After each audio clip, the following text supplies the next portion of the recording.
Hello and welcome to this episode of The People's Report, News for the Left, brought to you by Solidarity Television. Today is October 29th, 2025. Today I'm here with Riley and Frankie. How much of your money did Trump gift to Millet? Is Zohran Mamdani a commie? Why does AI think you'll need a concealed carry permit for your Doritos? Would you believe an oil company if they tried to tell you that drilling for oil was green? Would you rather pay for a new family car or your family's health? How much can ICE get from your phone without a warrant? Will a socialist president usher in a one-state solution for Ireland? As the UAE goes after new mineral deposits, who's paying the blood price? If there's a ceasefire, why did Netanyahu just order a barrage of airstrikes? If Starbucks goes on strikes, will you cross the picket line? A cup of coffee could only cost your soul. Why can we see pools of Sudanese blood from space? All these subjects and more in tonight's episode of The People's Report. Timestamps are in the episode description. Well, don't feel so devastated if you're feeling alienated, because it turns out you're not alone. Just open up your heart, let the revolution start, and grab that megaphone. Solidarity, solidarity, I need you and you need me. Solidarity, solidarity, solidarity, solidarity.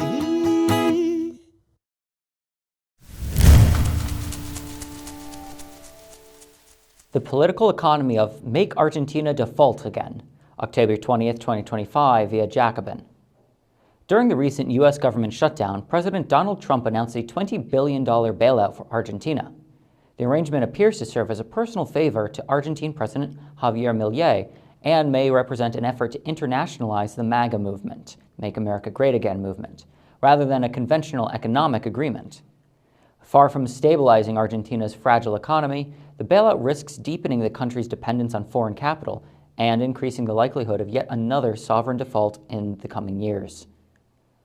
Argentina's crisis, marked by inflation, capital flight, and recurring debt traps, reflects structural weaknesses that have persisted for decades. This bailout tightens Washington's financial and political grip on Buenos Aires, highlighting the need for a progressive international alliance capable of countering these destructive cycles and defending the needs of working people across borders. Millions of Argentines suffer the periodic devaluations of the peso currency that trigger inflation and recession, hitting the most vulnerable hardest. Dollar disease, or DD, is an economic phenomenon where the national currency lacks public confidence as a store of value due to recurrent and severe inflationary periods. As a result, the demand for the US dollar remains high and is highly sensitive to any economic or political event. In the post-war period, Latin American economies regularly faced balance of payment problems. Import growth rates tended to be higher than export growth rates because of limited industrialization, diversification, and dependence on imported intermediate goods. While Argentina shared these dynamics with the rest of the region, it also developed specific characteristics that justify calling its condition the dollar disease. In the 1990s, Argentina implemented a fixed exchange rate pegged to the US dollar, a policy that ultimately ended in huge financial, economic, and social turmoil in 2001. In the aftermath, Argentina's financial sector remained stable, but weak in its capacity to provide credit to the private sector. Despite subsequent years of growth, the preference for saving and investing in US dollar-denominated assets has persisted. In fact, Argentine residents hold an estimated $20 billion in accounts abroad. Dealing with DD requires broad political and social consensus to preserve and rebuild the national currency, something Argentina has lacked for the last 25 years. Progressive governments answer to DD by implementing exchange rate regulations and limiting access to US dollars, while deploying import substitution strategies. Neoliberal governments, on the other hand, prefer to open exchange rate markets and finance the demand of US dollars with external debt. In between, millions of Argentines suffer the periodic devaluations of the peso currency that trigger inflation and recession, hitting the most vulnerable hardest. On top of this, external debt has typically come with austerity measures and deregulation agendas, further limiting access to housing, education, and health services for the majority. So we've cut off food stamps, basically, to the American public. Mm-hmm.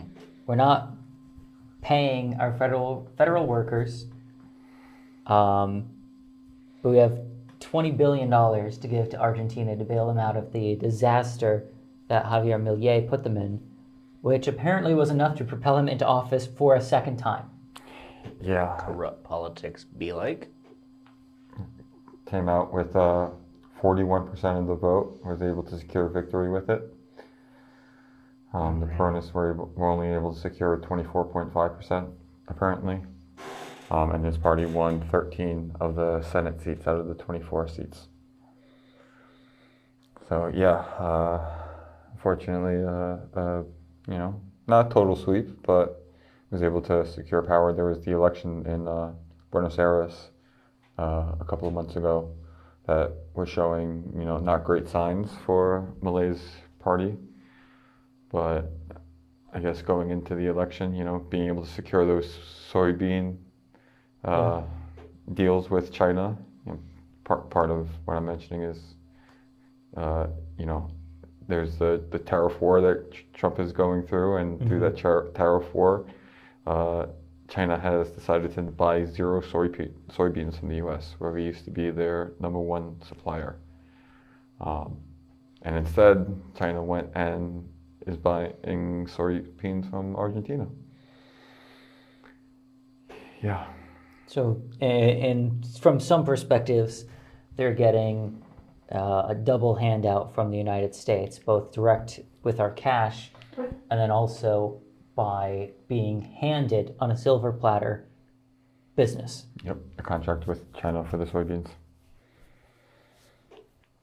And it seems that this is only going to, the bailout here is only going to reinforce the weak Argentine economy and help crash their money again in the not too distant future.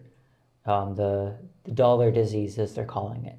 Yeah, I hadn't heard of that before, but I thought the journalist in the article made a convincing case for why it should be called the dollar disease. $20 billion, I think Argentina has in dollars. Yeah, US dollars. Yeah, and foreign offshore accounts. So it's the same playbook that Trump was going after with the Doge. With CPAC this year, Milei came and handed a golden, or was it the other way around? Elon handed it to Milei.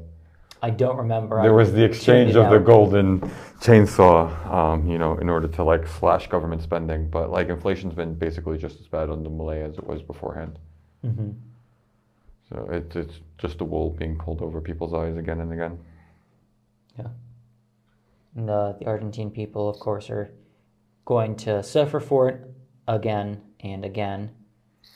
Just as the American people are going to suffer for the foolish economic policy of the Trump administration and his priors. Yeah, and how it's being structured, this $20 billion deal is a currency swap. So we're going to be trading $20 billion US dollars for the equivalent of Argentinian pesos.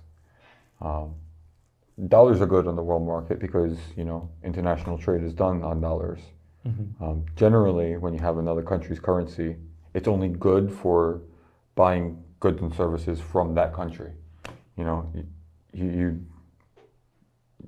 generally don't accept, wons outside of China, or yens outside of Japan. Well, you accept wons in Korea too. Yeah, well, different type of won. But yeah, there are different types of dollars, or rupees are, another name for currencies around the world. But yeah, so, it's only setting us up to buy, Argentinian assets, which would go to further, helping out the Argentinian economy, helping give that artificial inflation, or buoying to their national economy. But, I wonder how much of the 20 billion will be skimmed off by Milei or one of his family members.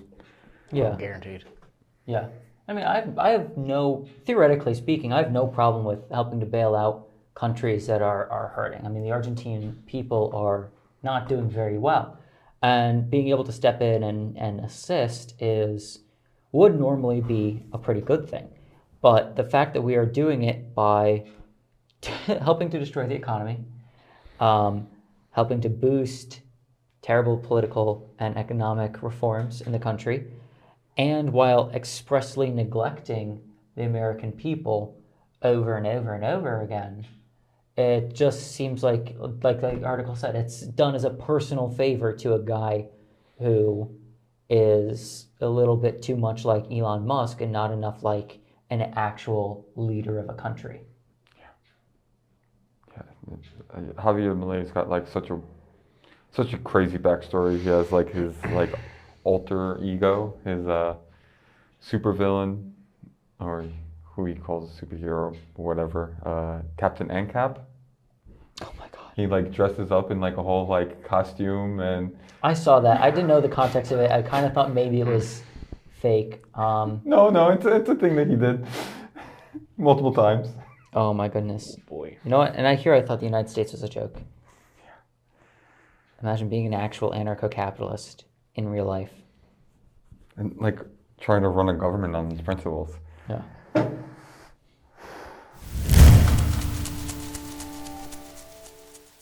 From Daily Worker to Daily Show, communists back in the national conversation. October 23, 2025, via People's World. Spotlights aren't typically red, but that's the color they're glowing this week as the Communist Party USA steps onto the national stage in a way not witnessed in several years. Within the space of just 72 hours, CPUSA found itself on the lips of top right-wing politicians and on the television screens of viewers watching one of the country's most popular comedy news shows. This weekend, in an attempt to undermine the credibility of the massive October 18th No King's Day protests, leading Republicans, led by Senator Ted Cruz and Speaker of the House Mike Johnson, alleged baselessly that the Communist Party was the master manipulator of the demonstrations that brought out 7 million people to oppose the policies of President Donald Trump. Then, on Monday evening, the Reds became a late-night TV feature when The Daily Show's Desi Lydic interviewed CPUSA co-chair Joe Sims at party headquarters in Manhattan. In the segment, Sims and Lydic talked about Zohran Mamdani's run for New York mayor, red baiting, and, in the words of producers, how we're using the C word all wrong. The CPUSA has been a fixture in the U.S. labor movement and on the American political scene for over a century, earning far more than the proverbial 15 minutes of fame. Outside of some pivotal moments, though, the CPUSA has often been completely ignored by the mainstream corporate media, or treated like a political oddity or some Cold War-era historical hangover. With opposition to the fascist direction of the White House growing, however, interest in the ideas of socialism is on the rise. While Trump has been talking about Marxism, communism, and the radical left for years, the attack by GOP leaders this week was the first time lately that the CPUSA has gotten specific mention. The anti-communist smears appear to be gaining little traction outside of the MAGA faithful, though. Mainstream media barely paid any attention to the Republicans' fear-mongering. When it came to the Daily Show segment with Sims, the right's rhetoric earned nothing but ridicule. The humorous exchange transitions into discussions about distinctions between democratic socialists and communists, the need to replace capitalism, left electoral strategy, and popular misconceptions of communism. But between the jokes, Sims makes some solid points about why Mamdani and other progressive leaders are often accused of being communists.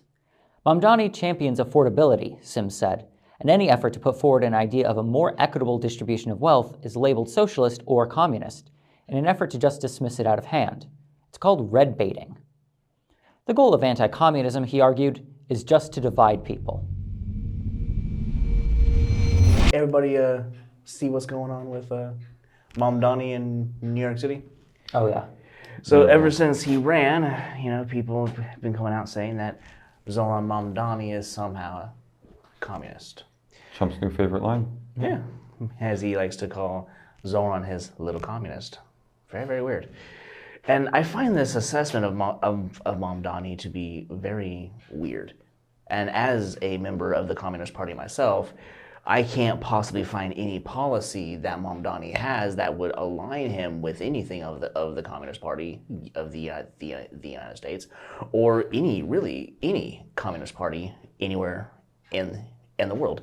What I do see, however, is a more FDR era policy and economic platform that would return us back to a state prior to World War II.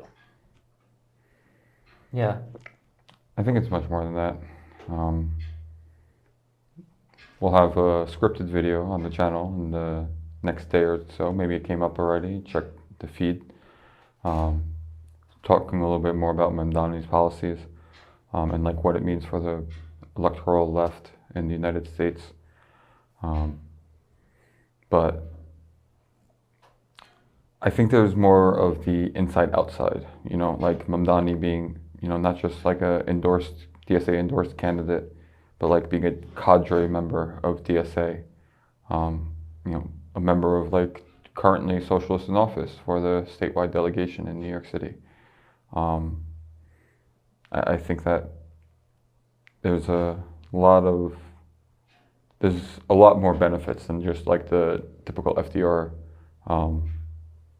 social democracy that he has offered. But that being said, I did watch the interview on The Daily Show with Joe Sims. I thought that was great. You know, he was, I think he gave some like great answers, but was still like able to like, you know, not be too serious, you know. He was a comedy show after all. Yeah. So I thought he did a good job at trying to like distinguish a little bit the differences between, you know, communism and democratic socialism. And so. Yeah, it's like one of the notable facts of how DSA works and how democratic socialism is in our country. DSA is not a political party. DSA is working towards one, and while that is great for the left, with the Communist Party, we do not feel that the Democratic Party is any way savable, or should be saved, or any logical reason as to why we would even consider it. So with CPUSA, we are acknowledging that, you know, socialism is the way forward, but we cannot envision it through the Democratic Party, and I feel that is a notable difference between CPUSA and DSA. However, we should all be working together, moving forward into coalition, whether it's with you know, DSA, CPUSA, or with Working Families Party or PSL, the Greens, whatever the way forward. Dmitriev had put it the best that the only way to defeat the fascist forces is with a united front. Yeah, but our options are barbarism and socialism, and that's it. And you know, we might have our differences on being, you know, communists, being socialists, being anarchists, but and I don't want to get into big tent politics or electoralism at all. That's what DSA is. Yeah, we're not going to vote our way out of this, but you know, like you said, the united front. We're not we can either end up like the Protestant church, where we're like 50 billion different denominations that all hate each other, or or we can be like the Catholic Church. We don't want to be like the Catholic Church, or we can be, you know, one united organization with various branches that might not be perfectly aligned, but are overwhelmingly aligned towards a shared goal of a socialist future. So absolutely. Yeah, I think a big part of it is the inside-outside strategy, and I think that DSA is like specifically, like uniquely positioned at this moment in order to take advantage of it. You know, the inside, you know, being the electoral politics game, you know, running candidates, you know, sometimes in Democratic parties, other times not, to be able to, you know, take that power that you build on the outside. So like the outside strategy is like the mutual aid, the community organizing, and like you use that in order to like build power. And then what do you do when you start building power? You take power. And like so like you have to have that on the ground grassroots level of like organizing in your community around, you know, ICE or immigrant rights, indigenous rights, you know, so many things that like we organize on the ground for, but then taking that collective power that you've built up and that you've secured and using that in order to secure like more permanent wins through the like electoral strategy. And I think that like DSA is uniquely positioned in order to play that well. Yeah. I think going back to more Mamdani in particular, and of course the criticisms of him, I've been seeing online people complaining that Mamdani, because of course he's Muslim, he's a socialist, he eats rice with his hands, which first of all, who gives a shit? I could not eat rice without a fork personally, but it's significantly less bothersome to me. At least only a spoon.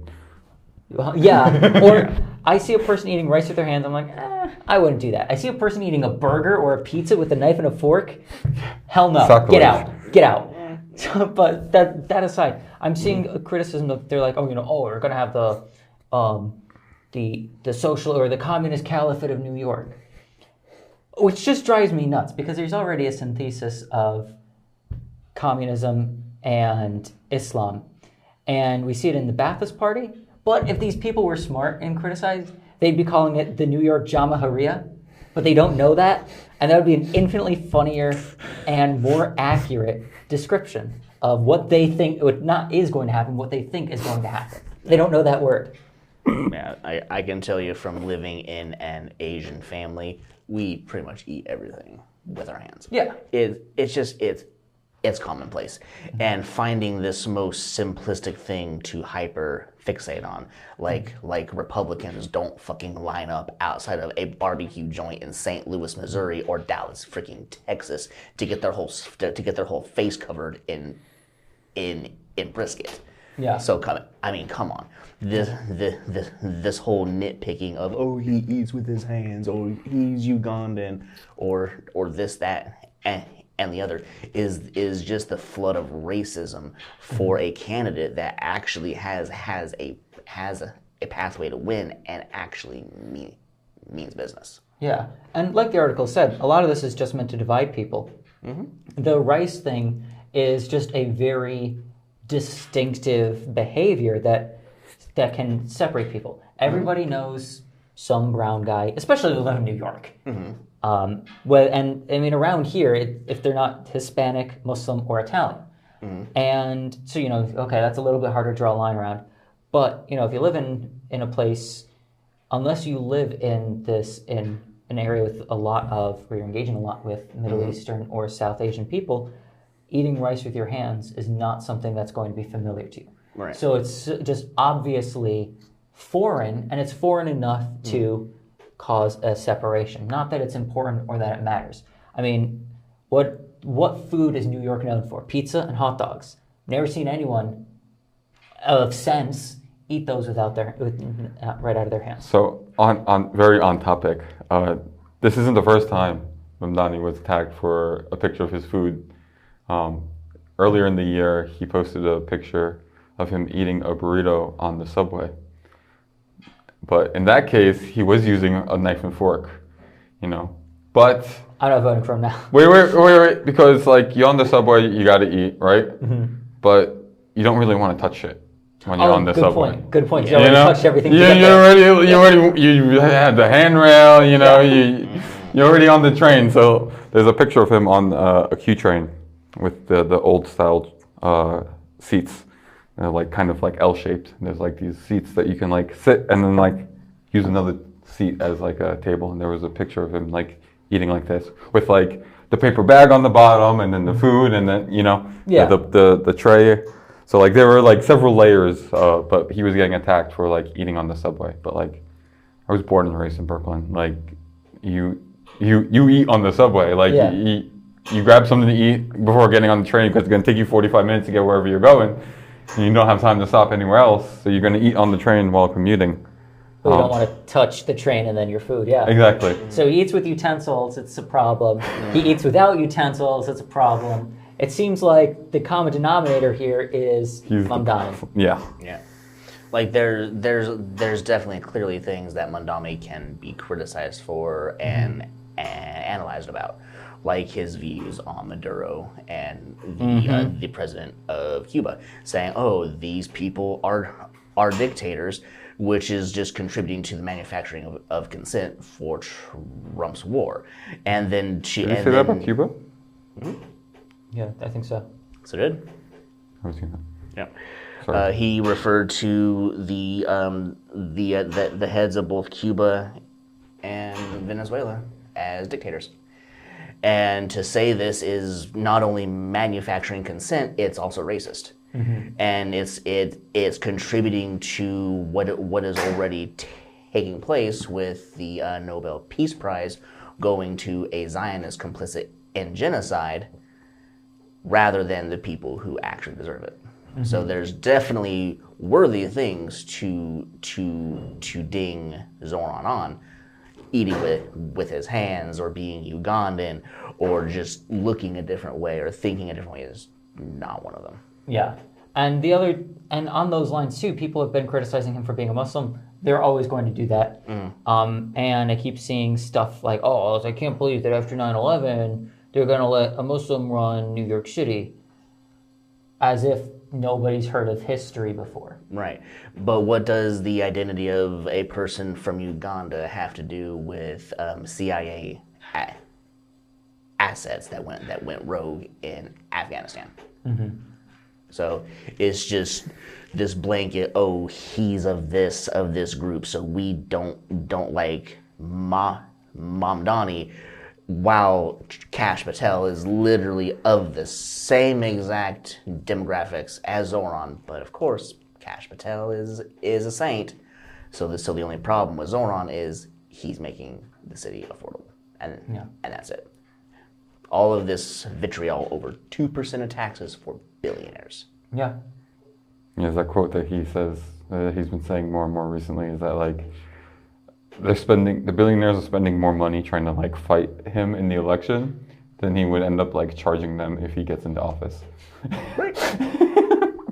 Well, hey, then when he wins next Tuesday, they're going to be paying double. Well, if you're in New York, don't take this as like you don't got to do anything. Yeah. Don't take it as like, oh, it's a surefire victory. Make sure you get out and vote, and you get other people to get out and vote, because of all the criticisms that you may have of Mamdani, infinitely better than Andrew Cuomo. Yeah, and Curtis Sliwa, but almost anyone's better than Cuomo at this point. And like we said, we're not going to vote our way out of it, but it takes 5 minutes. I mean, I don't know how long voting takes in New York. It might take a lot longer than 5 minutes, but it takes like 5 minutes out of your day. You might as well. It's the one little thing you can do. And for all of our criticisms of voting, like it's not enough to say don't do it. Might as well. U.S. student handcuffed after AI system apparently mistook bag of chips for gun. October 24th, 2025, via The Guardian. An artificial intelligence system apparently mistook a high school student's bag of Doritos for a firearm and called local police to tell them the people was armed.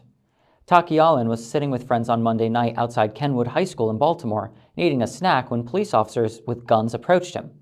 At first, I didn't know where they were going until they started walking towards me with guns, talking about, "Get on the ground!" And I was like, "What?" Allen told WBAL-TV 11 News television station. Allen said they made him get on his knees, handcuffed, and searched him, finding nothing. Then they showed him a copy of the picture that had triggered the alert. "I was just holding a Doritos bag. It was 2 hands and 1 finger out. They said it looked like a gun," Allen said. Baltimore County high schools last year began using a gun detection system using school cameras and AI to detect potential weapons. If it spots something it believes to be suspicious, it sends an alert to the school and law enforcement officials. In a letter to school families obtained by WBAL-TV 11 News, the school wrote, "We understand how upsetting this was for the individual that was searched, as well as the other students who witnessed the incident. Our counselors will provide direct support to the students who were involved in this incident and are also available to speak with any student who may need support." Baltimore County Police told the outlet, "Officers assigned to Precinct 11 Essex responded to Kenwood High School following a report of a suspicious person with a weapon. Once on scene, the person was searched and it was determined the subject was not in possession of any weapons." Lamont Davis, Allen's grandfather, told the television station, "Nobody wants this to happen to their child. No one wants this to happen. So AI surveillance has been making its way into our lives in more and more ways, as this article exemplified. Schools, license plate readers now have AI in it. They'll read not only a license plate, but any bumper stickers you have on them. Jesus. There's an AI company called Flock AI that's been getting a lot of attention recently, where they contract with municipal governments in order to provide AI cameras around cities. They've gone back and forth, had to recently, delete that they use facial recognition on their website. So it is of little surprise to me that one of these AI companies has fucked up so bad that they, just assumed that a student had a gun from the Doritos bag. Like, not surprised at all. It's insane. Yeah. The fact that you can just walk around with a phone and get seen as, having a weapon, or eating a snack, or getting a drink. You do anything with your hands that's not ordinary, or maybe even not be armed, and this AI says, "Oh, you are," and that's your life. Yeah. That's your freedom. And for what? Because AI can't get it fucking right. I mean, holding a bag of chips, I think, is pretty ordinary. Yeah. Not for nothing. It also sends awful memories of 2014. Yeah. With Trayvon Martin, a bag of Skittles, and an Arizona can getting mistaked for a gun and then being shot by George Zimmerman. Yeah. Been a huge fucking gun too.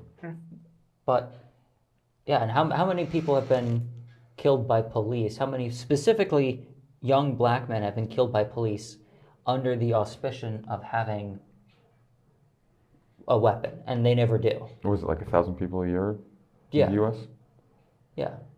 So the fact that a computer can call the police on someone because it thinks that they have a weapon, and the police can very realistically go out and kill them over something that a computer did, and the computer will never be held responsible for that. It can't. Or the people that programmed it or licensed it to the... Yeah. And we all know that these AI are honestly kind of dog shit. Yeah. I mean, there's been the screenshot going around, you can just look at it, I think it might have fixed by now, where if you were to Google, was 1995 30 years ago, it would say no, and then do the math and say, no, 1995 is not 30 years ago, it was 30 years ago. And it's like these programs are just not good at what they do, at least not publicly, and clearly not privately. And it's quite literally putting children's lives at risk. Yeah. Well, we can see, if you look at Palestine and the lavender, the lavender system that was used to target folks in Palestine for air strikes. The civilian death toll rate was, 80%. Yeah, and that's according to the IDF. Exactly. It's another way of removing accountability. Similar to, United Healthcare using AI in order to, go through claims, so that it doesn't have to be a human that's accountable to it. It could just be a system. But we know that these systems, just any sort of system, from a leftist analysis, has those ingrained biases in them that allow for the perpetuation of white supremacy and our other internalized biases. Yeah. So, it's just more of the same, really. Yeah.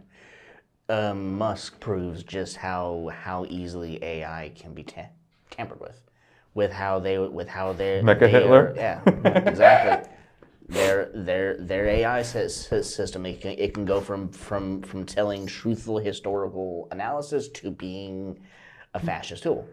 There's a white genocide in South Africa. Yeah. And we literally saw what happened with this administration moving in people from South Africa on the premise of this white genocide as perpetrated by AI. Yeah. So we're literally having policies and politics itself being manipulated by artificial intelligence. Well, that is not democracy. It's manipulated by the people controlling the artificial intelligence. Yeah. Like that Mecha Hitler was like coded in because Grok was being too woke. Mm-hmm. Yeah. So Elon didn't like it. So like the white genocide South Africa thing was happening, before it was picked up by AI, but it was, the typical right-wing Well, it wasn't operatives. happening, but I know what you mean. Yeah. The It was theory being about it. perpetuated Yeah. by right-wing reactionary operatives. Mm-hmm. So like there was information for it to pull from by that point. Like it's just the next best word guesser. You start putting in like words that were spoken or typed before, and it's going to find that pattern and it's going to like replicate it. Yeah. And anything that requires a machine can never be held accountable. And so anything that requires accountability cannot be delegated to a machine. I think that's been IBM's thing like in the 90s. It's one of their ads. So look how far we've gotten from then. Yeah, threat is, or AI is very much a threat to democracy, to national security, to the safety and well-being of the people, and the safety of the planet. Mm-hmm. And the more money that we keep investing into AI, and the closer the bubble gets to this proverbial needle, it's game over. Yeah. Solidarity TV is an independent, grassroots news organization. So consider supporting us by becoming a member at solidaritytelevision.org. TotalEnergies misled customers with green claims, French court rules. October 23, 2025, via Politico.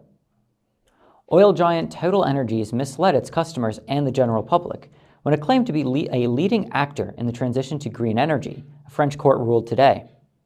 Following its rebranding from Total to TotalEnergies in 2021, the French oil producer launched an advertising campaign stating that the company had the ambition to achieve carbon neutrality by 2050. It claimed to be a major player in the energy transition and to put sustainable development at the heart of our strategy, our products, and our operations to contribute to the well-being of populations in line with the Sustainable Development Goals defined by the United Nations. But the court found that TotalEnergies had engaged in misleading commercial practices by disseminating claims on its website which made the company's operations appear greener than they were, a practice known as greenwashing. According to the court, these claims were likely to mislead consumers about the scope of the group's environmental commitments. The court ordered TotalEnergies to stop spreading the misleading claims within 1 month or face a €10,000 fine per day of delay. The case against the oil major was brought in 2022 by a group of green NGOs, including Friends of the Earth France and Greenpeace France, with the support of the legal charity Client Earth. We hope that the court's decision will help shed light on the reality of Total's activities, which continue to expand oil and gas operations, Juliette Renaud, a member of Friends of the Earth France, said in a statement. It is time to force Total and the other majors to comply with scientists' recommendations to put an end to the development of new fossil fuel projects, she added. TotalEnergies noted in a statement that the ruling dismissed most of the claims relating to its communications on the role of natural gas or biofuels in the energy transition. It added that it would modify the green claims displayed on its website that were singled out in the ruling. The company has 2 months to appeal the decision. Is anyone really surprised that yet again an oil company is making stuff up in order to continue marketing and in order to pass themselves off as being green? Say it ain't so. I know. This is the first time this has ever happened. Did it happen to come out of France? It did. Oh no. Yeah. French oil companies. When's the last time you knew of anyone drilling for oil in France? Yeah. I mean, they might. I don't know. I guess I wouldn't know, actually. Didn't Most know of they had oil fields in France. Yeah, what I'm because saying. I know they have like oil refineries and extractors like across the Middle East, Mm-hmm. but I don't know about any like in France, like proper. Yeah. Yeah. Nice news.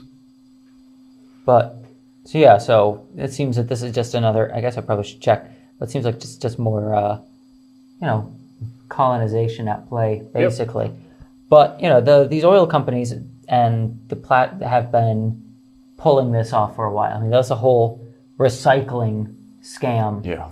Has been oil companies trying to get people more comfortable with, and Using even plastics. preferring to use single-use plastics, and it's all in order to pass off oil consumption as being good for the planet, or not as bad for the planet as the public might generally otherwise think. I mean, we had a similar situation a few weeks ago with a nuclear power plant that got shut down, or when we were discussing the nuclear power plant in New York that got shut down and then was replaced by coal.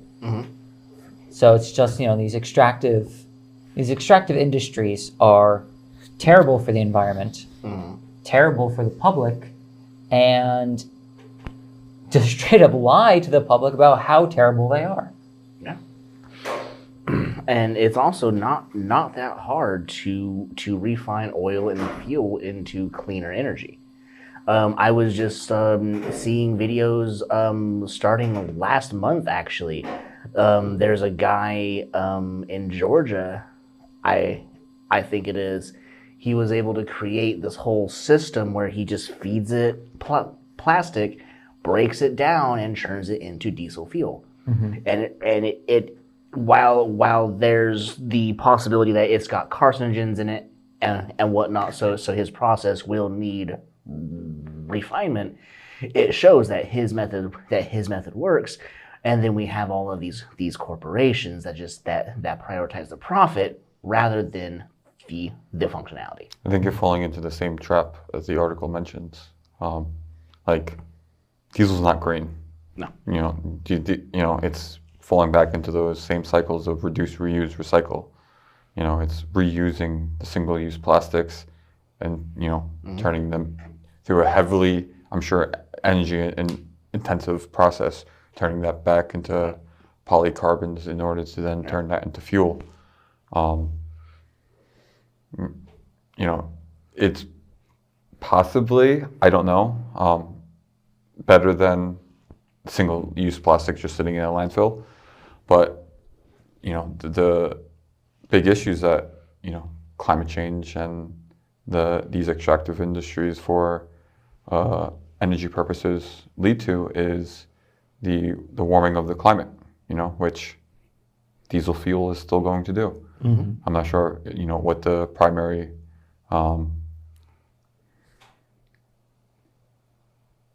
particulate matter, that's not the word, greenhouse gas is a better word, for diesel is, if it's like carbon dioxide or methane.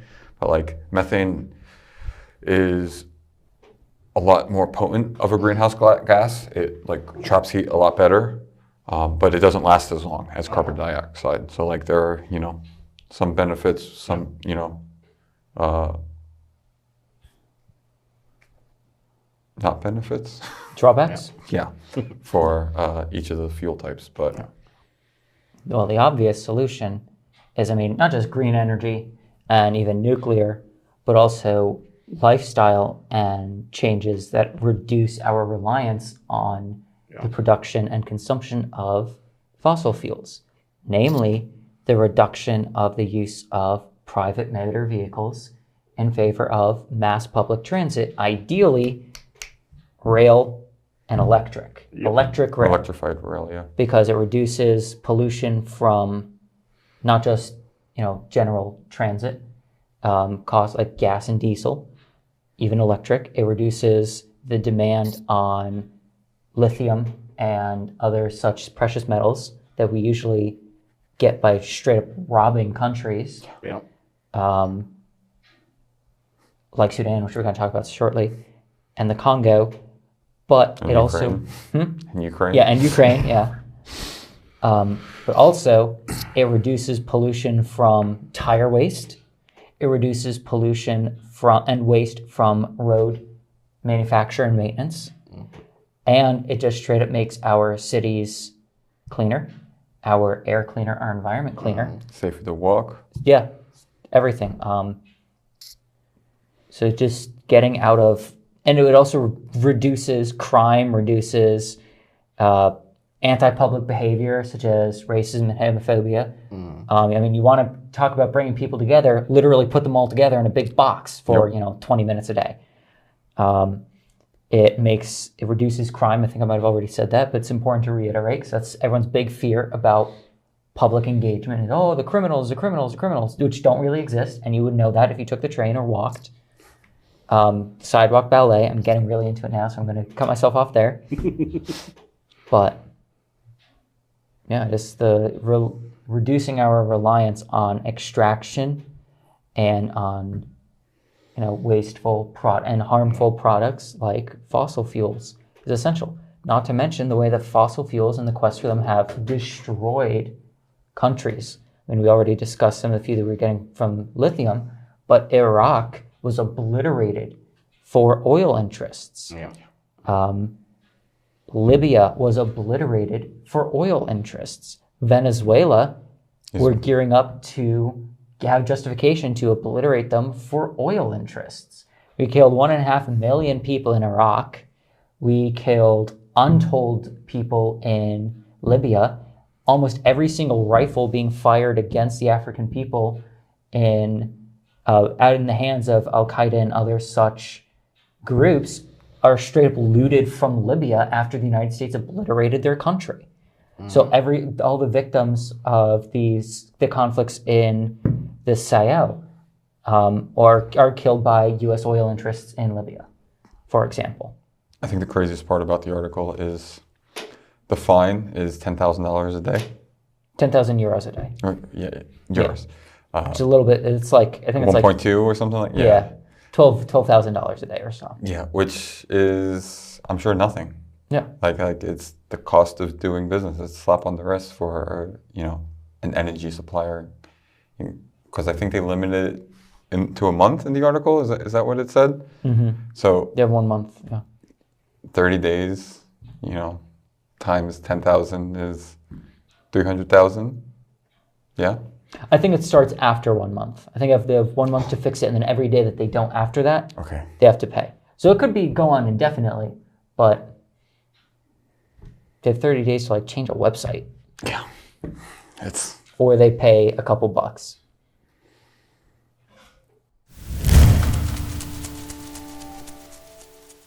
A family health insurance plan now costs nearly $27,000. Why is insurance so expensive? October 22nd, 2025 via USA Today. If it seems like your health insurance bill is rising faster than your paycheck, you're not mistaken. The average cost for a family health insurance plan offered through the workplace was $26,993 in 2025, an increase of 6% from a year ago, according to the annual Employer Health Benefits Survey released October 22nd by KFF, a health policy nonprofit. By comparison, workers' wages grew 4%, and inflation is up 2.7% from a year ago. Other surveys project steeper price hikes are on the way for 2026.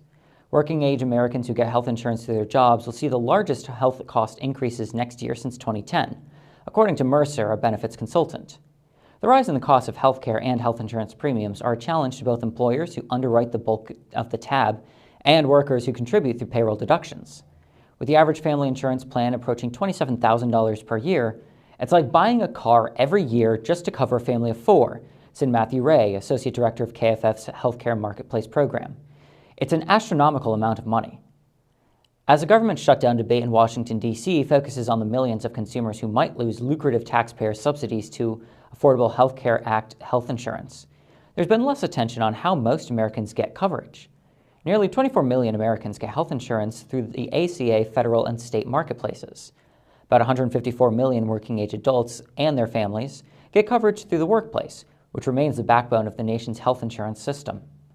KFF reported trends in the employer health insurance benefits based on a survey of 1,862 non-federal public and private employers. In 2025, workers paid $6,850 for family plans, while employers paid most of the bill, $20,143, the survey said. 6% rise in family health insurance this year is slightly less than the 7% hikes in 23 and 24.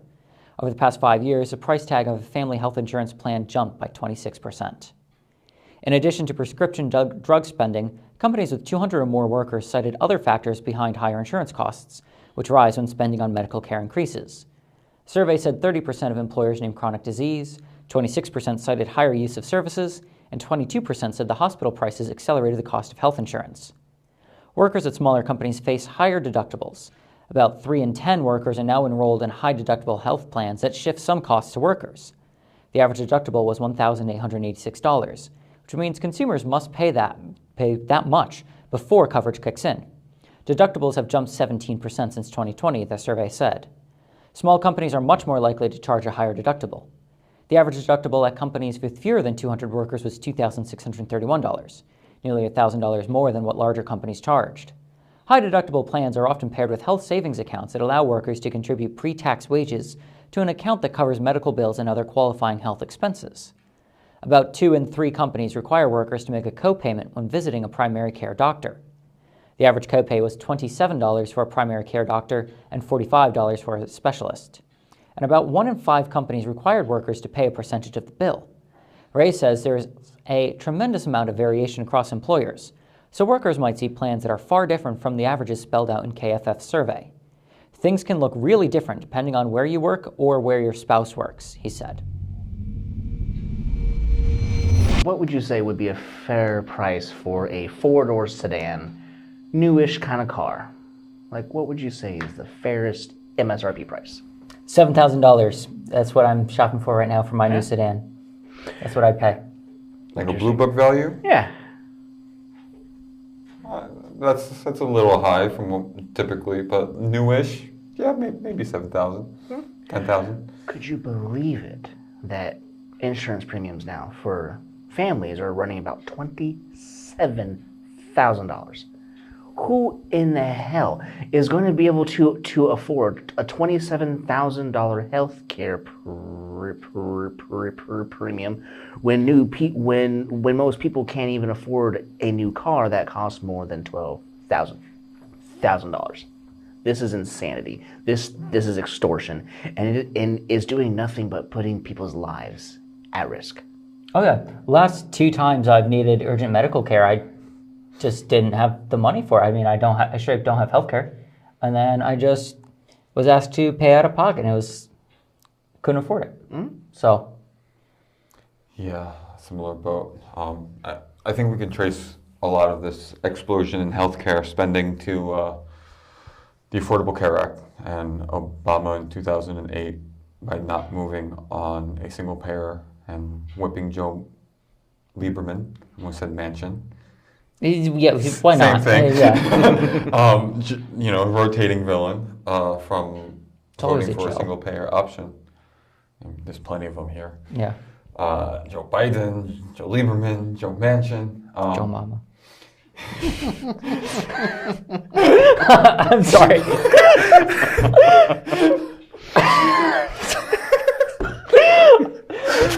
'90s rewind. I'm sorry. So with the Affordable Care plan, the biggest change that it did, what it was able to provide, was subsidies for working class people in order to be able to get health insurance. Since then, that subsidy, as when you typically throw money into the market, it gets gobbled up by the corporations at the top of the industry.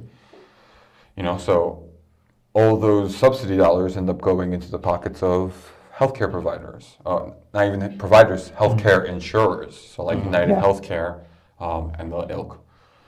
So, for the last 20 years or so, we've seen an out-of-step increase in healthcare prices across the board. But where this is really coming to heads is now with the government shutdown. The Republican-controlled government is deciding that people don't need health insurance. They have moved to strip away the provisions from the Affordable Care Act. So not only are we seeing the typical increase from year over year in healthcare prices and premiums, but we're also seeing the removal of those subsidies, which are causing these numbers to skyrocket. Yeah. And totally putting it out of reach for many Americans. So we could have tackled this 30 years ago in the 90s, with Bill Clinton. We could have tackled this 20 years ago, or nearly 20 years ago with Obama. But they decided to keep kicking the can down the road. Yeah. And I really think that this just illustrates the importance and the need for Medicare for All type system. Yeah, absolutely. Yeah. And just to reiterate, what you were saying, these subsidies that are meant to help lower the costs paid by the working class are not subsidies, are never subsidizing the working class. They're always subsidizing the ruling class. They're always straight up a gift to the ruling class. It's one of the reasons why I'm not a big fan of universal basic income nationally across the board without some serious reforms. Because that extra $1,000 a month isn't a subsidy for me, it's a gift to my landlord. Or Walmart. Yeah. It just straight up robs people blind. Yeah, it gives them the ability to raise prices. All of our insurances are effectively funded by tax money, and if we're paying $27,000 plus for a healthcare premium, our tax revenue is being held hostage. There's just no other which way to look at it. And the amount that we're paying in healthcare is not even reflected by the quality of healthcare we're receiving. I mean, ask literally any black woman who goes to maternity care. It's a shame. There's like 68 out of 100,000 die in the United States, compared to like 24, 22 for white women. Which is still too high. Yeah, 2 in the Czech Republic. Yeah. 2 out of every 100,000 successful births results in a fatality in the Czech Republic, and it's 68 out of 100,000 if you're a black woman in America. So, what are we paying all this healthcare premiums for? It's not to help our neighbors. It's not to help us. Countries like the Czech Republic, for all their flaws, do have public health care, and they're knocking it out of the park, at the very least, by maternal mortality metrics. Cuba is better than us. Russia is better than us. China's better than us. Yeah, I mean, there's like traditional Chinese medicine that is a really good alternative to conventional healthcare, and it is covered by most insurances. But even that is getting insanely expensive. You can't just walk into a clinic without expecting to pay at least $75 or more for basic acupuncture. So no matter what avenue we are looking at here, our healthcare is drying up fast, and it's all for someone's profit. Hey, if you like this show, continue to support us by following us on Instagram or on YouTube at Solidarity Television, or listen to our podcast anywhere podcasts are produced. ICE intensifies surveillance of immigrants with facial recognition programs, human tracking, and social media monitoring, October 21st, 2025, via El País. Immigration and Customs Enforcement, ICE, is ramping up its surveillance capabilities to advance the government's immigration agenda on an unprecedented scale. According to the federal spending site usaspending.gov, the agency signed contractual obligations in September for a $1.4 billion order, the highest in 18 years, for the acquisition of new technologies such as an iris scanning app they plan to use in the field, spyware that they can remotely hack smartphones, and location software that can track phone activity without a warrant, including nearly all social media platforms. The plan has drawn criticism from Democratic members of Congress, civil rights advocates, and former officials who claim that these programs could be used to attack free expression protected by the First Amendment. In this context, Donald Trump ordered an investigation into Antifa, a designated domestic terror organization that, in his words, demands the overthrow of the United States government, law enforcement, and our legal system. The White House has not presented evidence that the violent attacks against Trump supporters or the federal agency are the works of this group, rather than the individual actors. Added to all this is the tender for the launch of social media monitoring, centers in Williston, Vermont, and Santa Ana, California, which seek to expand the agency's anti-immigrant hunt by collecting data on its targets. The plan, which is subject to change, includes tracking accounts on Facebook, Twitter, TikTok, LinkedIn, Reddit, WhatsApp, YouTube, Pinterest, Tumblr, Instagram, Flickr, MySpace, and Google+. ICE indicates that undocumented immigrants who have committed serious crimes are the main target, but also considers domestic terrorism a top priority and establishes that the contractor must shift priorities when necessary. In response to these actions, United Auto Workers, Communications Workers of America, and American Federation of Teachers unions filed a lawsuit last week against the Departments of State and Homeland Security for ideological surveillance of immigrants in the United States using artificial intelligence, alleging that they seek to punish the views of their opponents. Meanwhile, White House Press Secretary Abigail Jackson issued a statement alleging that left-wing organizations fueled violent riots, organized attacks against law enforcement officers, coordinated illegal doxing campaigns, arranged drop points for weapons and riot materials, and more. Since its founding in 2003, ICE has deployed a sophisticated arsenal of surveillance technologies, ranging from biometric databases to wiretapping tools. How its new acquisitions will be used remains an open question. Oregon Democratic Senator Ron Wyden told the Washington Post that the agency is still drafting usage policies and only gave its staff a briefing on the matter in mid-September. All right, so I'm going to read here some of the companies that they contract and what they do. So you got B12 Technologies, smartphone iris scanning, Clearview AI facial recognition, Graphite, Paragon Solutions spyware, Penlinks, Tangles, and WebBlocks data systems, and then Immigration OS. I think to me the most startling is Graphite.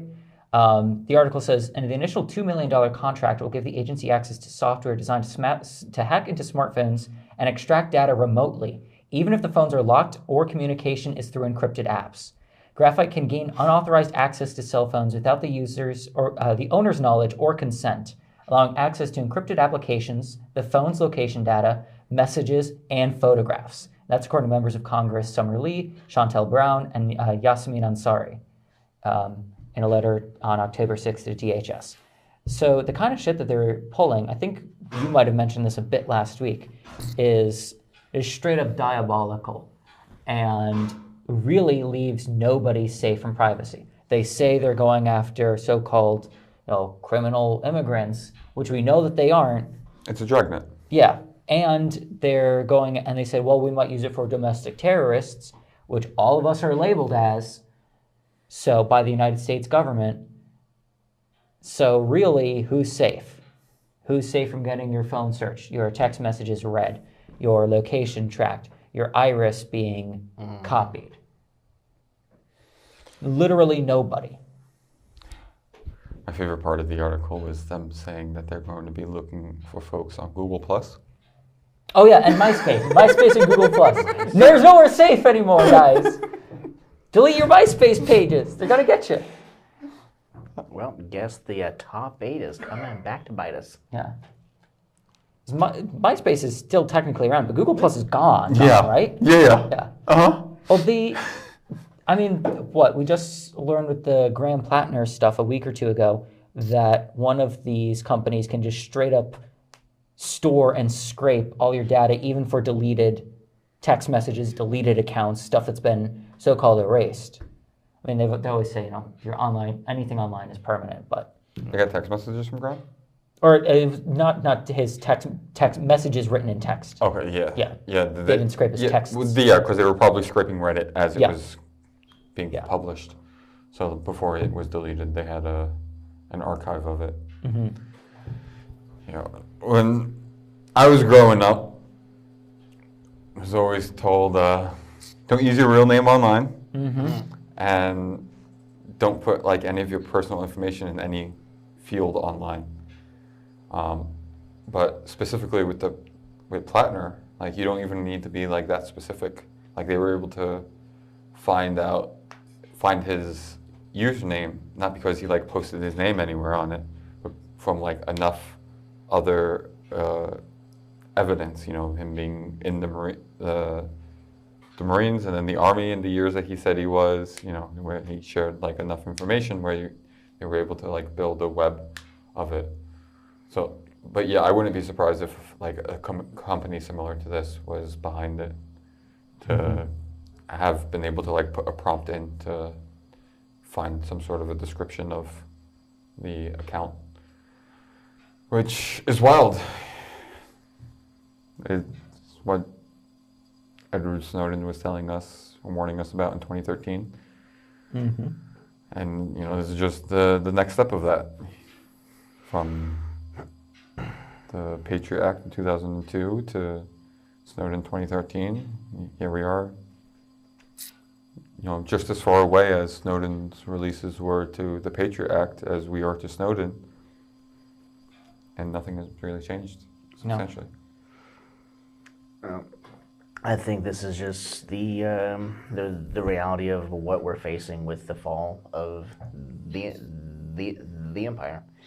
The more and more our national hegemony falls, the more and more this country's cracking down on dissent, on anyone that has any inclination to an idea that isn't prescribed. NATO itself is going through all of these problems that they're facing throughout Europe. Everything is shifting. And AI, tech, it's all coming back to haunt us. What happened to the good old days where we can just pass a note and not have to worry about somebody seeing it pass from 1,000 miles away? Mm-hmm. Now you can't even send a text without fearing it ending up in a database. Mm-hmm. Yeah.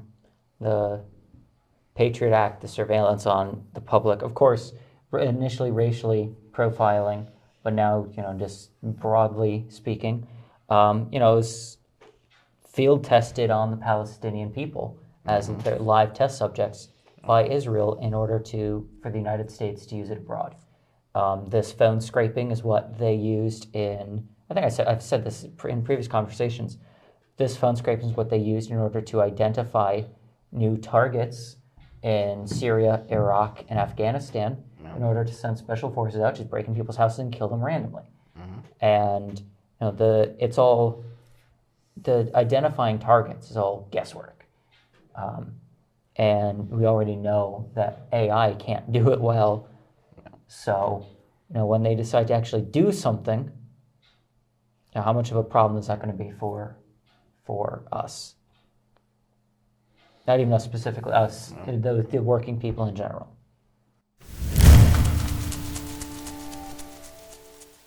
Connolly declared President of Ireland after landslide win, October 25th, 2025, via BBC. Catherine Connolly has been elected the President of Ireland after a landslide victory.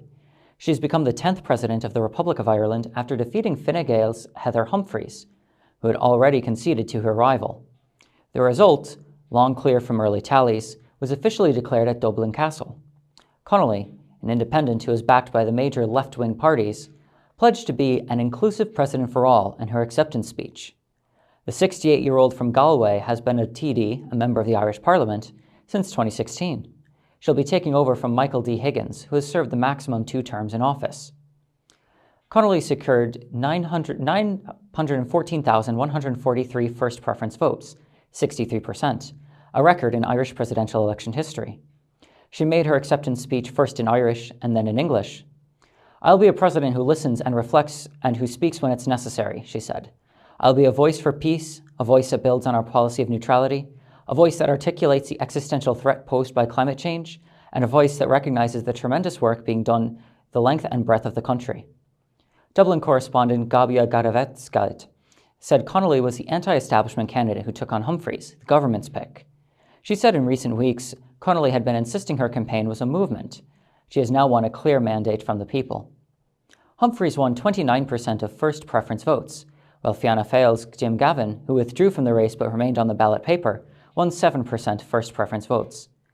Cavan Monaghan was the only constituency won by Humphreys, who had represented it from 2011 to 2024. Humphreys, who spoke after Connolly, thanked everyone who voted for her, her campaign team, and Fine Gael for the nomination. I know Catherine will be a president for all of us. Catherine will be my president, and I want to wish her well. This is her evening, she said. The President of Ireland is the country's head of state. They represent the country abroad, take centre stage at major national events, and are responsible for ensuring that the Constitution, the set of rules for government and politics, is followed. While the President's powers are limited, the office holder's influence can be profound. Connolly will be inaugurated on the 11th of November, with Higgins leaving the office the day before. Higgins said he had rang Connolly to congratulate her on what is a momentous day for her and her family. The President-elect will have the full support of this office as she prepares for her inauguration next month, he added. New President of Ireland. Very thrilled. Love it. Socialist Connolly. Great name. Great name. I'm really, not to say surprised, but excited about the prospect of what this means for United Ireland, specifically. The last elections in Northern Ireland to have their representation was in 2022, and in that election, I'm not sure if you're aware, you probably are, but Sinn Féin, which is the center-left main party in Ireland, won the most number of seats. And they were, for a long time, very closely associated with the IRA during the Troubles. Mm-hmm. So you got Gerry Adams. Allegedly. Who was the leader of the party for a long time. Yeah. And now it's Mary MacDonald? I believe so. Her name? And they did a push for Northern Ireland. Now, this is the first time that folks from Sinn Féin have won any seats in Northern Ireland. Famously, we had Bobby Sands back in the Troubles, I think it was the 1970s. Yeah, 1970. Win an election. But their strategy back then was that if Sinn Féin wins an election, they will not send the representative to the Parliament in the UK, in Britain. So, and ever since then, Sinn Féin has had the policy for the members of Northern Ireland not to take seat in Parliament after winning victory. So, along with winning the most number of votes and winning the most number of seats in the last election, it's really gearing up for like the conditions on the ground for finally uniting Ireland after hundreds of years. Love the sound of that. And just one clarification. Bobby Sands never took his seat in Parliament because the entire time he was in office, he was in prison, where he died. Before he died on a hunger strike. Yeah. So, and I mean, this is fantastic news, especially following up last week's news in the north of Ireland that the soldier F has been acquitted of all charges. He's found not guilty for murdering people on Bloody Sunday in 1971. So the first paras went to Belfast, into the Bogside, shot down 14 people, and then got medals pinned on them. If I'm not mistaken, they're also in Kenya during the Mau Mau Rebellion. They're like evil guys, of course. So the Queen Elizabeth gave them all medals, and they finally dragged the one guy to trial and declared he was found not guilty, because British justice in the UK does not extend to the Irish people that they have occupied. So having a united Ireland means that for the first time in centuries, the north of Ireland can have a real chance at peace and a real chance of justice. And, not to mention the fact that the new president is looking for that more than just for Ireland, but also for the world. She's terribly anti-NATO, very anti-Israel, and for all the right reasons. And so she's a socialist. The original IRA were socialists. Their goal was always a 32-county socialist republic. The first Red Army in Europe did not come out of Moscow, but it came out of Dublin in 1916. It's the first socialist revolution. Easter Uprising? Yeah. And so, while these various groups have held various degrees of socialist thought, the Provost kind of wanted it, kind of gave it a shot. There's some criticism about their true socialism there, and then you have the INLA, who are real socialists. But the original IRA were socialists. So this is carrying on a very hundreds-year-old long tradition. I don't think it is a coincidence, of course, that she's named after the first socialist leader of Ireland, Connolly, who, of course, kicked off the Easter Rising with his Red Army to create a united socialist republic. So. Before being hanged? Yes. Oh, shot outside the prison? I want to say he was shot. I really should know. I think they shot him. I think it was shot, yeah. Yeah. Belmore prison? What's the name of that prison? Balmora? Right? I think so. Good story. If you don't know about it, what we're talking about, definitely look into it. Yeah. We don't have time for me to tell it. I wish. But this is absolutely fantastic for Ireland, for both the Free State and the North. So, and I know you probably have some comments about seeing socialist leaders and. It is nice to see an actual socialist leader get elected in Ireland. It's showing that there is still hope for the movement. It's showing that there is hope for the world. I know recently, back towards the beginning of the year, we saw Australia shift left as well. So the waters are nice for some change. And for this to be happening in Ireland, moving towards a unified Ireland, I feel will definitely prove beneficial to us. And Connolly's also, great for her that she's a fluent Irish speaker. I believe she's a native Irish speaker. She gave her acceptance speech in Irish. First. Yeah, in Irish first and then in English, which is fantastic to hear. The Irish language has been persecuted for literally centuries. It's the reason why they all speak English. But she's also pro-neutrality. And so she's going to maintain the Irish tradition of both neutrality. And it's no surprise to me that the first real socialist elected in Europe in a very long time came out of the Third World. Many people are reluctant to accept it or straight up don't even know, but Ireland is a third world country. Ireland is one of 5 third world countries in Europe. People probably don't understand what you mean by that. I'm about to explain. The 3 worlds, the first, second, and third world, are not about poverty or development, but are about the first world, which is the capitalist world, the Western aligned world, the NATO-led world. The second world is the Soviet-led world, nowadays arguably the Chinese-led world. And then the third world is the non-aligned states. So in Europe, traditionally, that would have been Switzerland, Ireland, Sweden, not Norway, Yugoslavia, which no longer exists, and Austria. And so out of that, Ireland comes out again as a socialist and maintain neutrality between the NATO and I guess maybe BRICS frontier, and marking a clean path forward for the non-aligned movement. Yeah, in during the Cold War, these terms were a lot bigger. I think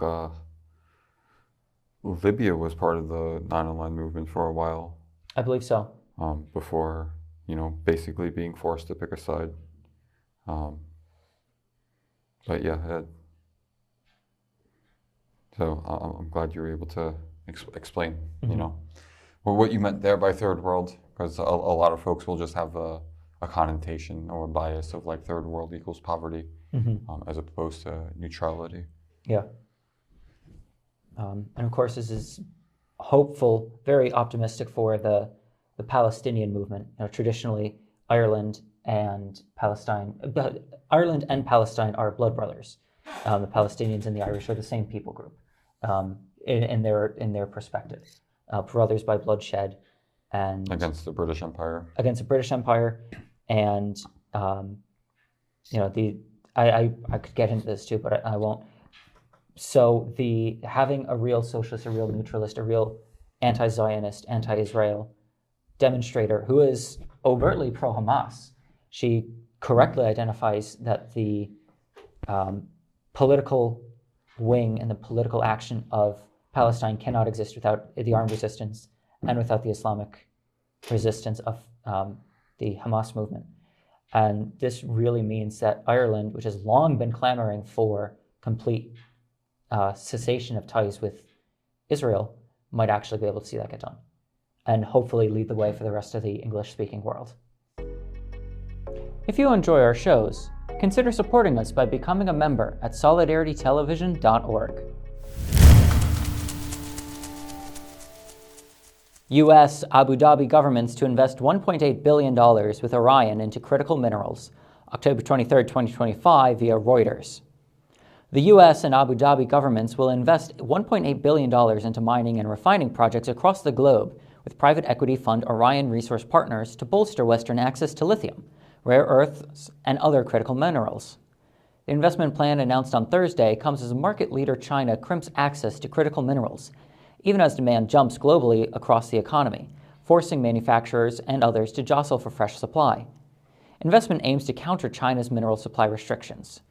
Orion Critical Mineral Consortium targets $5 billion in growth and focuses on production-ready projects to supply the U.S. and its allies.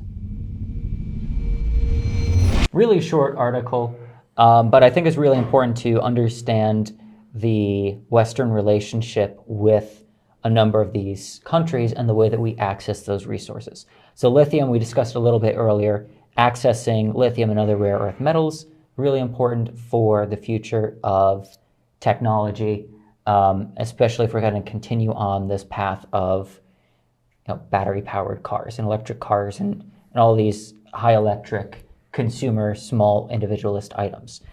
And one of the ways we do that is through these mining and drilling projects, private equity, and resource extraction in the global south.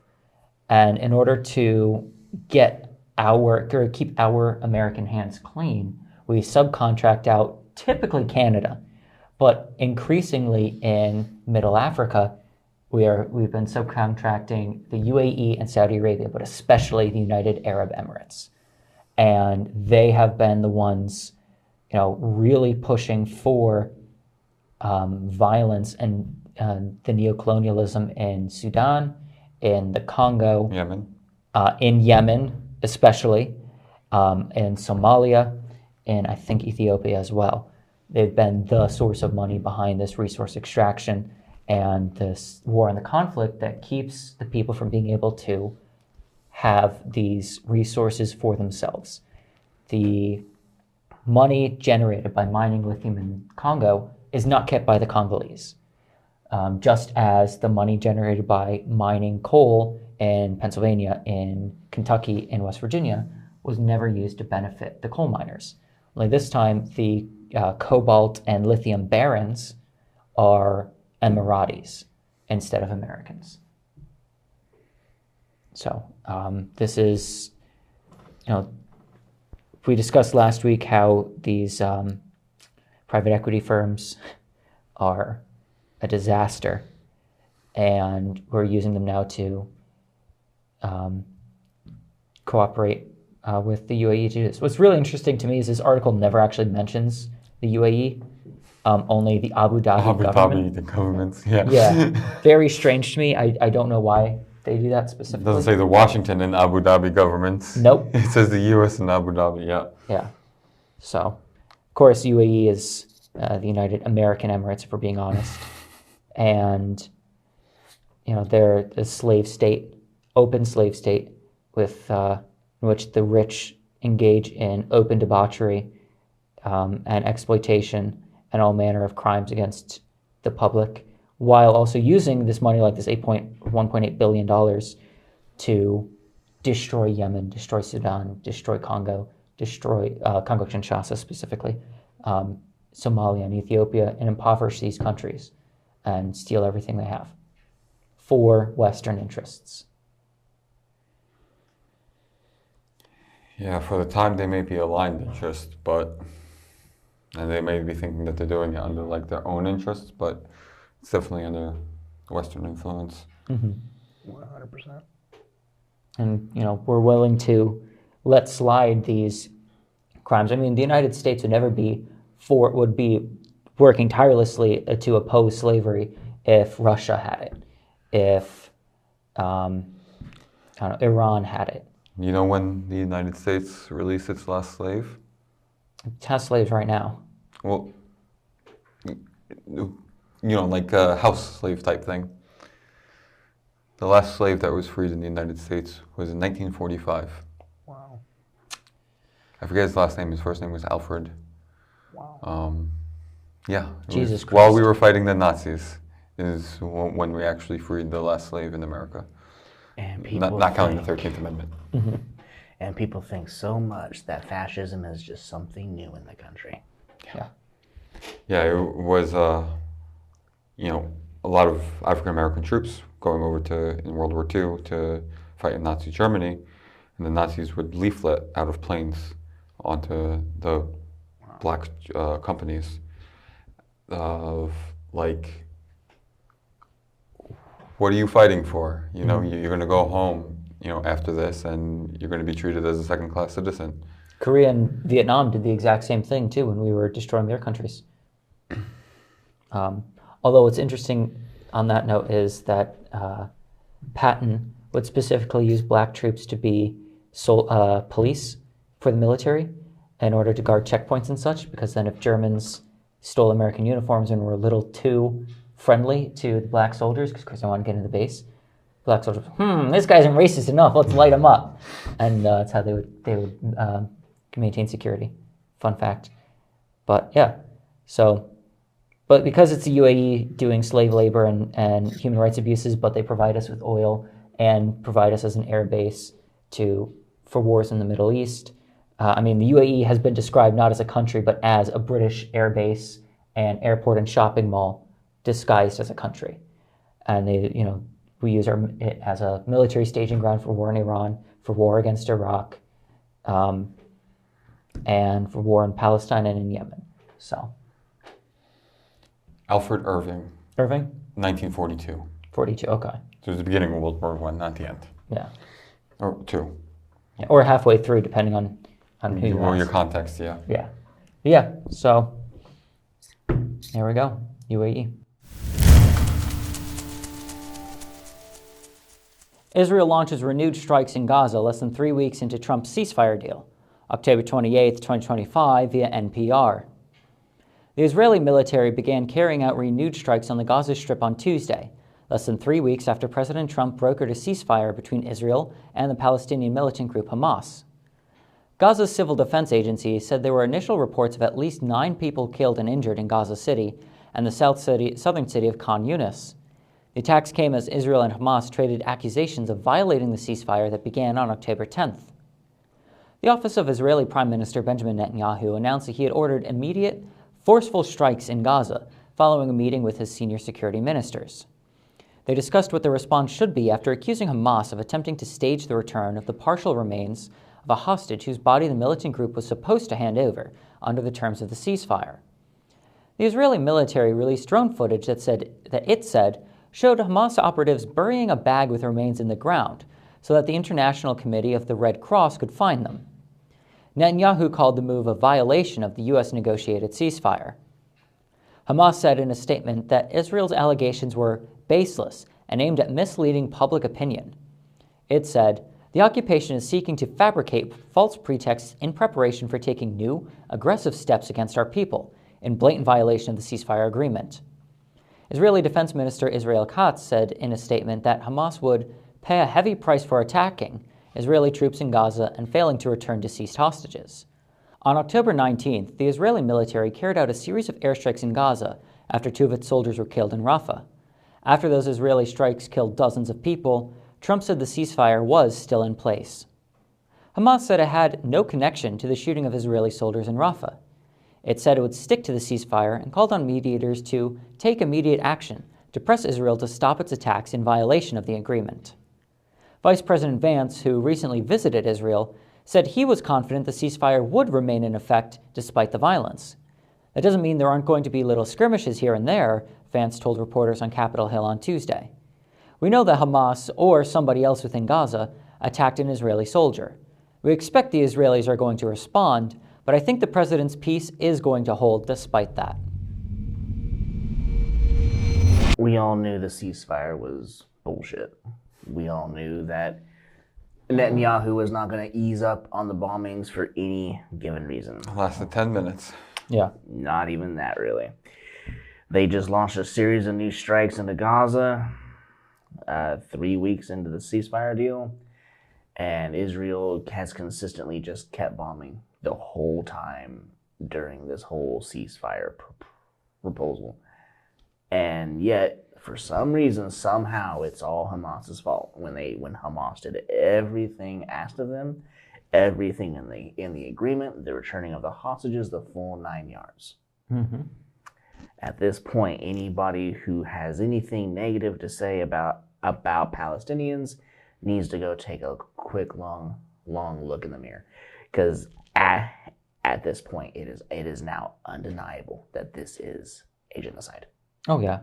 To be totally factual, there is one thing that Hamas hasn't been able to fully hold up on their end of the bargain, which is the bodies of some former, I'm pretty sure they were prisoners of war, not hostages. Yeah.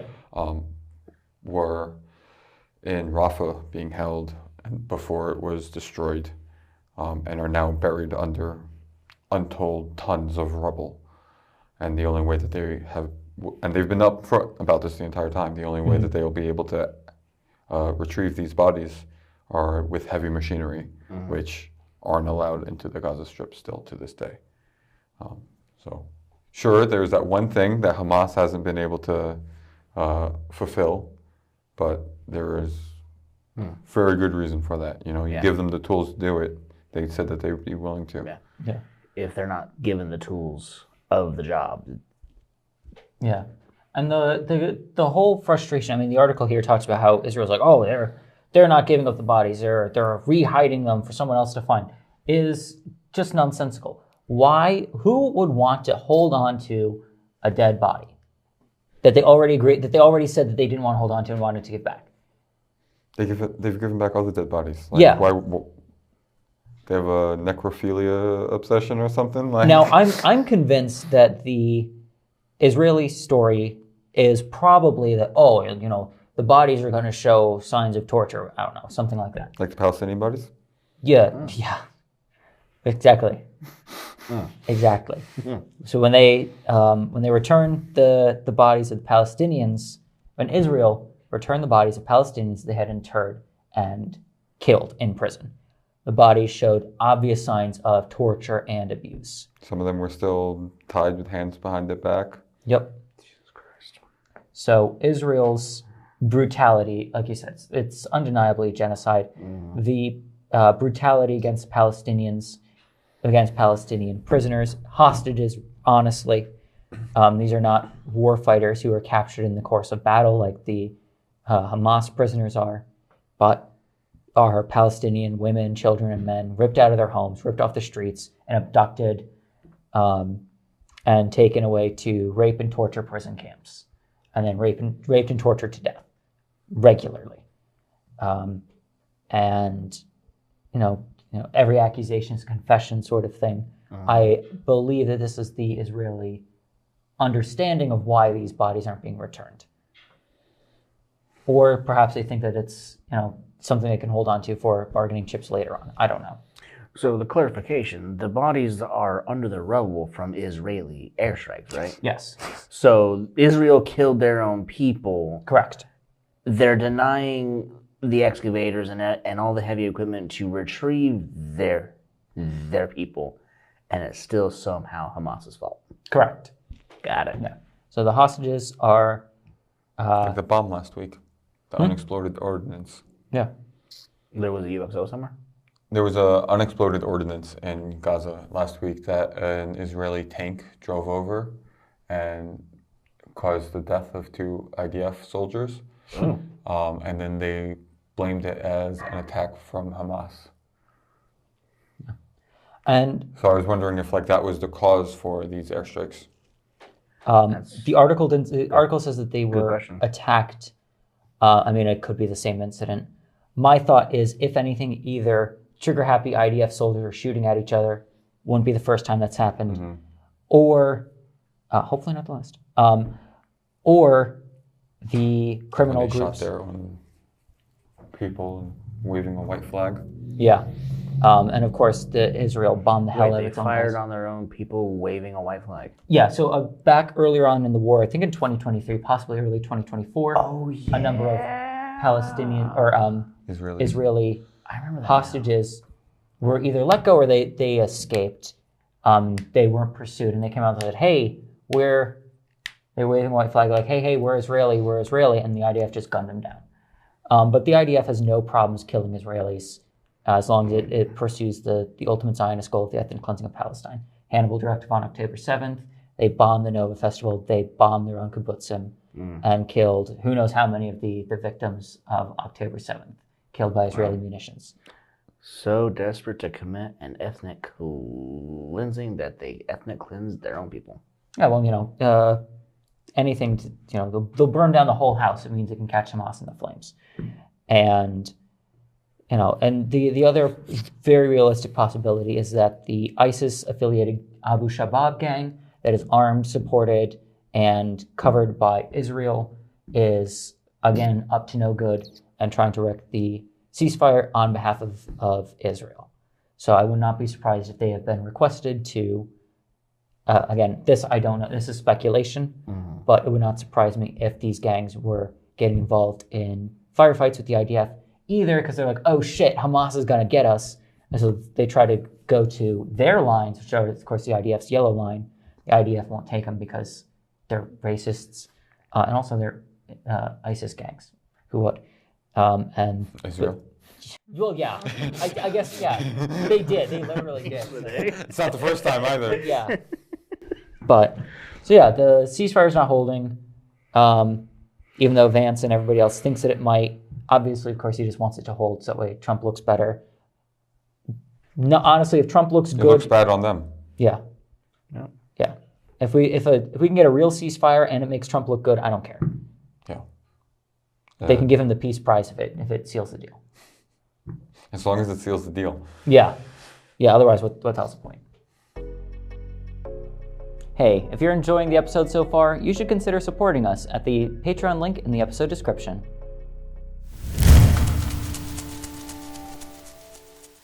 Thousands of Starbucks workers could be set to go on strike. Here's what to know. October 23, 2025, via CBS News. Thousands of Starbucks workers are gearing up to vote on whether to go on strike next week. The strike authorization vote is set to begin Friday and will remain open for several days, with Starbucks Workers United expected to share results after voting ends. Employees represented by the union have staged 2 national strikes over the last year, most recently in May to protest Starbucks' new dress code. Thousands of workers also walked off the job in December of 2024. As the voting gets underway, the union is also planning a series of rallies and pickets over the weekend outside Starbucks stores in dozens of U.S. cities. Starbucks Workers United Union originated in Buffalo, New York in 2021 and now represents 12,000 workers in approximately 550 Starbucks cafes across the country. A union spokesperson confirmed that contract negotiations between Starbucks and Workers United began in May 2024 but fell apart in December. The group entered mediation in February, which ended 2 months later with Workers United rejecting Starbucks' contract proposal. The union says it secured 33 tentative agreements from Starbucks, but maintains that the vast majority are non-economic proposals. The union spokesperson said the coffee giant has since refused to come to the table with a new proposal that meets workers' demands, which is why negotiations have stalled. For its part, Starbucks says it has engaged in nearly 200 hours of negotiations, but claims that Workers United ultimately presented union members with an incomplete outline of single-store contracts to vote on. Workers United only represents around 4% of our partners, but chose to walk away from the bargaining table, Starbucks spokesperson J.C. Anderson told CBS News in an email statement. If they're ready to come back, we're ready to talk. The workers' demands are threefold, according to the union: increased hours and higher take-home pay, as well as a resolution from Starbucks for what the union refers to as unfair labor practice charges for union busting. Too many baristas still aren't getting enough hours to pay the bills or meet the threshold for benefits, the union says in its statement of demands on its website.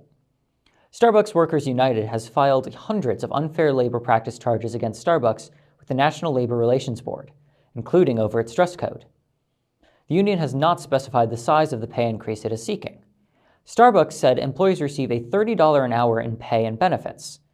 Store managers, or coffeehouse leaders, as they're referred to by the retailer, are salaried. The company contends that nearly 85% of its employees work their preferred hours. Susan Sherman, a distinguished professor at Rutgers School of Management and Labor Relations, said previous Workers United strikes have had a limited effect on persuading the company to return to the bargaining table. The basic problem is that not enough Starbucks stores are organized yet, so that a strike inflicts serious financial or publicity damage to the company, Sherman said in an email. Last month, Starbucks CEO Brian Niccol announced that the company was shuttering certain locations, cutting about 900 jobs. The closures affected 59 union stores, according to Starbucks Workers United. In a letter to employees at the time, Niccol framed the decision to close stores as part of a Back to Starbucks plan, an effort he initiated in 2024 to revitalize sales and foot traffic at the chain's coffee shops. The plan includes adding more personal touches to the customer store experience, like handwritten notes on Starbucks cups. Starbucks Workers United has openly questioned whether Niccol's strategy is working, whereas Starbucks has painted the plan as a success. The facts show that Back to Starbucks is making the experience better for both customers and partners, Anderson said. We've invested more than $500 million to improve our coffeehouse staffing, training, and support, on top of offering the best job in retail, with pay and benefits averaging over $30 per hour for hourly partners. So there's a Starbucks strike coming up in the next couple of weeks, likely Starbucks strike. And Riley and myself had the pleasure of joining some of the workers up here in Pennsylvania at a practice picket just a couple of weeks ago. October 4th, I think, was the date. We were able to go and meet some of the workers that are gearing up to go on strike with our just practicing for just contract picket. The craziest part to me about this whole thing is that the workers' wages, like what they're asking for in a new contract, equates to 1 day of sales. A single day of sales at Starbucks covers everything that the workers are asking for in their contract. Wow. Yeah, like on top of that, Brian Nichols, the newest CEO of Starbucks, because they've had several CEOs over the last couple of years, is the most paid, the most disproportionately paid CEO of any major American company. He's paid 6,666 times what the average partner makes at a Starbucks. Everyone loves to insult a barista, but look how much all the baristas in the United States and even the world is making one guy. He hasn't even made me a single goddamn coffee. Right? Slacking. But yeah, as a leftist, I've been following the Starbucks Workers United organizing for the last several years. Mm-hmm. When it started in the Buffalo area. My favorite version of Solidarity Forever has been Billy Bragg. He went to one of the first Starbucks strikes out in Buffalo and performed on the picket line with them. And they don't really sing Solidarity Forever out in the United Kingdom, so he only really knew one verse.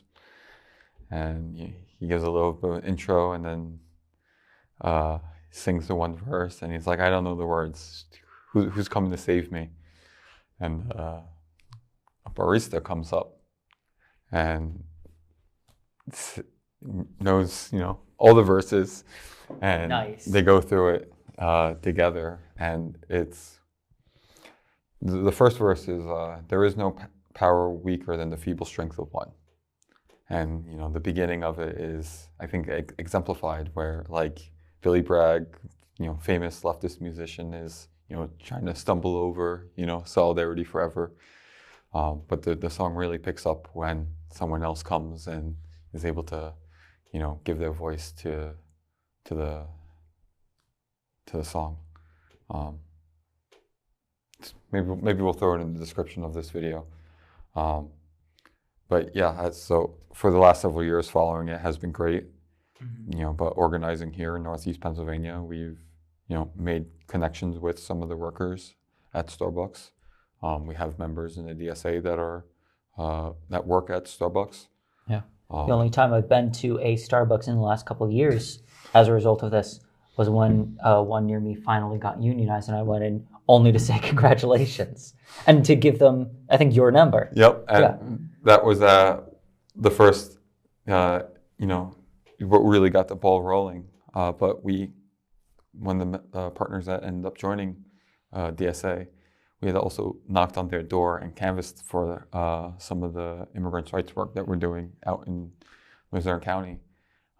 So, we had that one initial touch of like, DSA was here, they left a flyer on my door to, someone coming in and being like, hey, congratulations. If you'll need any help, reach out. But, even the local Starbucks Workers United organizer is a DSA member from another part of Pennsylvania.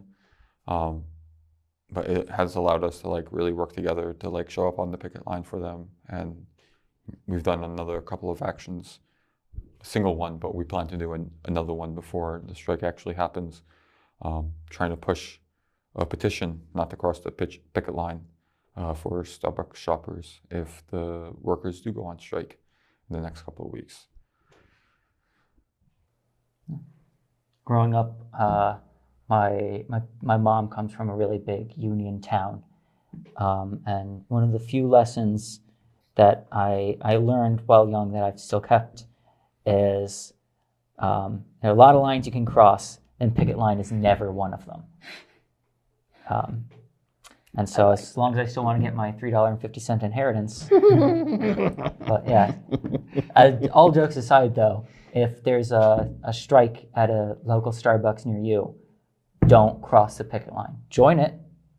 Even if those workers aren't on strike, there are other Starbucks workers on strike. And by not crossing the picket line at a store that might not be unionized and might not be on strike, can make all the difference as well.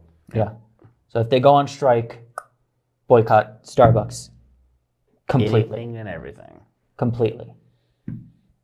Don't even look at it.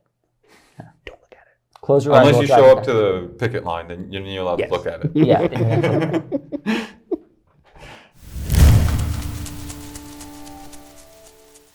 Blood splatter from RSF massacres in Sudan visible from space. October 28, 2025, via the Middle East Eye. Satellite imagery appears to show large bloodstains covering the ground in the Sudanese city of El Fasher in North Darfur, amid reports of extrajudicial killings committed by the Rapid Support Forces, the RSF militia. Yale University's Humanitarian Research Lab, the HRL, published the images on Tuesday, showing dark reddish-brown patches covering the ground in several areas where the RSF are reported to have shot residents. The patches are consistent with the discoloration caused by blood drying, as well as reported movements by RSF fighters. At least 3 of the reddish instances have objects nearby measuring approximately 1.3 to 2.0 meters, consistent in dimension with human bodies, the HRL report says. Yale HRL has identified multiple credible reports of mass killings in El Fasher across social media and open sources. There are multiple reports of civilians dying while fleeing El Fasher, including due to wounds incurred by the RSF. The militia stormed El Fasher on Sunday, sparking killings and abuses that have been recorded, in many cases, by RSF fighters themselves. One video shows an RSF fighter firing a Kalashnikov-style rifle at an unarmed elderly man on the ground. The RSF advance came just hours after ceasefire negotiations in Washington collapsed. There are hopes late last week that the U.S.-sponsored talks could achieve some sort of breakthrough. However, sources told the Middle East Eye that the United Arab Emirates, which is the RSF's most significant patron, refused to address the situation in El Fasher, which has been under siege for over 500 days. RSF fighters on Sunday entered the city where around 260,000 people have been trapped, capturing an army base and causing the defenses to collapse. The RSF claims it is in control of the city, describing the capture as a decisive turning point, after the paramilitaries had lost significant ground to the Sudanese armed forces in recent months. Also on Tuesday, The Guardian, citing UN documents, reported that the RSF has used British military equipment, British-manufactured small arms targeting systems, and engines for armored personnel carriers were recovered from combat zones in Sudan. The revelation is likely to increase scrutiny of the British arms exports to the UAE. Abu Dhabi supplies the RSF with weapons, funds, and mercenaries, as well as political backing and negotiations to end the conflict. I might have said before on the show that the UAE is one of the top 5 evil countries in the world. And if you need any more evidence, or if you don't believe me, or because that's never crossed your path before, look no further than Sudan. If Yemen didn't convince you, Somalia didn't convince you, this will. I mean, we have bodies piled up and so much blood running through the streets. We can see it in satellite images in Al-Fashir. The RSF, backed by the UAE and using British equipment that was delivered to them by the UAE, are committing mass slaughter, ethnic cleansing, and outright genocide in Darfur. The Darfur genocide has been a word on people's lips for a few years now, largely forgotten, largely uncared about because the population is black, and the United States does not seem to have any direct involvement in it, and that's good enough for everybody to turn their backs on it. It also did look like it was going to get better for a little while. Yeah. With 2019, they overthrew the government in Sudan. So there was a little bit of hope there. And just recently, the RSF were thrown out of Khartoum, I believe, and out of the presidential palace. So things were looking a bit nicer or more optimistic. Yeah, and then basically the last 2 years has been a resurgence of the RSF. Yeah, and just this week they had taken over Al-Fashir, the capital city for the region. And it was the last stronghold of the Sudanese government in the region. So now, with the region basically totally controlled by the RSF, there are fears of escalating the genocide, if that's even possible, because the numbers are otherworldly. How they're like able to literally gun down is like the main mode of execution. Tens of thousands of people a day in some cases. I believe 2,000 people identified as being gunned down by the RSF on Monday. Yeah. In Al-Fashir. In one city. Jesus Christ. Yeah. So there's talk about potentially a breakaway state now that they control the entire region. It's really something that we got to keep an eye on. But pressuring the U.S. government, there is limited effect there. Especially we saw it with trying to pressure the government with the Israeli genocide of the Palestinian people, where we're directly, sending the bombs, sending the money in order to keep this going, and we still, had minimal impact on trying to push the elected representatives to not back a genocide. So with the extra layer of separation, with it being funneled through UAE, I'm sure, any of our politicians that we would speak to, at least locally, they would have very minimal understanding of this whole context and how we're involved in any way, which is the point. Yeah. The one small glimmer of hope here is one of the same that we saw in Gaza, and that is Ansar Allah, the Houthi movement in Yemen. The people of Yemen are the ones who are standing up against Saudi Arabia outside of Sudan and against the UAE in order to stop the RSF as best that they can. The Yemenis are no stranger to the brutality of the UAE and their mercenaries. The RSF were trained by the UAE just and Wagner. And Wagner. Yeah. And the same Emirati trainers also trained the militant organizations trying to destroy Yemen, and have, as of yesterday, sent them into Gaza in order to train the Abu Shabaab gang in order to start a similar civil conflict as in Yemen and in Sudan in Palestine.